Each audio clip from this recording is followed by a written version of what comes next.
Hello, I'm Roger Bisbee from the Skill Builder channel, and in this video I want to talk to you about radiators and about their limitations, because although they're wonderful bits of kit, very simple. The hot water comes in one end, it gives up its heat to the room, it goes out the other end, goes back to the boiler. No problem at all, the flow and return.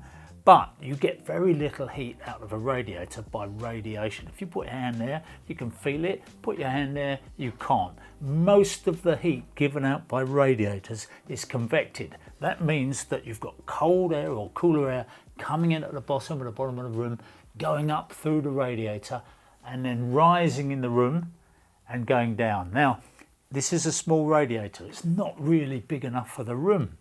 And it's small because we needed to fit it in below this windowsill, but it really does mean that the room doesn't heat up enough. But there is an answer, and the answer is a very simple bit of genius, really. So this is the device. It's called the SpeedComfort, and basically it's a bank of fans which go onto your radiator, completely invisible in this case, and they just speed the convection of the radiator, so you get more heat going out into the room. And that means that a smaller radiator will do the job of a larger radiator. They really do work well. Now, before we go through the process of fitting it, I just want to show you one thing that you really need to take care of. Let's just take the top of this radiator, and you can see just inside here, we've got fins. Now, these are designed to increase the circulation, but you can see that they get dust in them. Now, before we fit these SpeedComfort fans, we really just need to give this a bit of a clean out here, just to make sure that when we start it up, we're not going to fill the room with dust, because we really want to make sure that we minimize the amount of dust. And probably every year or so, it's worth you just taking the top off here, cleaning the radiator off, and also cleaning those fans out of the bottom. If you do that, you're going to get the maximum performance from it. So let's have a look what we've got.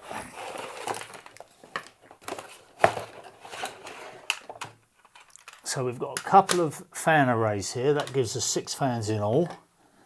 And we've got a low voltage, it's a transformer here that we can plug into a socket. If you haven't got a socket, then I'm afraid you're either going to have to get a socket put in, or you're going to have to run a trailing lead around. But the beauty of this thing is you can plug it in the winter when you need it, and unplug it in the summer when you don't. So it doesn't mean that you've got to have it sitting around if you haven't got a particularly tidy arrangement. It's not important. Now, on one end, you'll see that what they do is they say this side up, and that's important because we don't want to be dragging air down to the floor. So it says on this end, this side up, and that's important because that means it's going to go upwards like that to blow the air through the radiator. If you put it the wrong way round, you'll be dragging the hot air down to the floor, which is not what you want. This is the standard way it comes out the box, with the magnet sliding out to take up the 100mm width. If you want a narrower radiator configuration, you simply turn them over so that they're this way up, and what that does is it stops them sliding in and out. So that would suit the narrower width radiator. And if you want them to hang on just one single panel radiator, what you need to do is you need to take a couple of the magnets out so that they're all on the same side, and then it means you can hang it on a single panel radiator or a column radiator. So this would be behind the radiator, but just to show you how it works. So very simple, great bit of design. So let me just put this on this, whoops. So you can see how good these magnets are. They don't want to come off at all, do they? So let me just pop this back to the original configuration for this radiator. So I'm just going to show you how this works on the top. You wouldn't put it on the top, you put it underneath.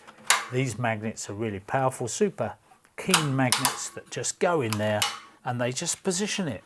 Now let me just show you the way this wires up. This is the power supply, low voltage. If you haven't got a socket, you can put it into a trailing lead. So we put that power supply into the end. This is our sensor. This is the thing that measures the temperature, turns it on and off according to whether the radiator is hot, because you don't want cold air blowing out when the radiator is not working. We use this connector to daisy chain through to another unit there. So we've got them plugged in now, so all we've got to do is mount them on the underside of the radiator like so. And when you do that, They're perfectly secure under there. And the Velcro tie gives you another option. You can use that to secure it. Put the strap through the back and attach it. So the important thing is we've got the sensor here, we've got the magnets there, and we want to put it on the top of the radiator because that's the bit that gets hot first. So that's when we want that convector fan to start running. So we'll just pop it behind there. Now, although I said I'm going to clean this radiator out before I switch these on, I'm going to risk upsetting the householder here because I just want you to see what happens when you start this going. You can clearly see from the dust the increased flow through the radiator. As soon as it senses the heat from the radiator, it's going to switch on. I just want you to listen to this because they really are the quietest fans I've come across. And the great thing is, you can't even see them either. Now, if you've got a cast iron column radiator, then these hooks will help you hang it from the bottom of that. If you've got a stainless steel radiator, the magnets won't work, but the hooks could help you out in that scenario as well. Basically, there's many different ways you can mount these fans to the bottom of radiators.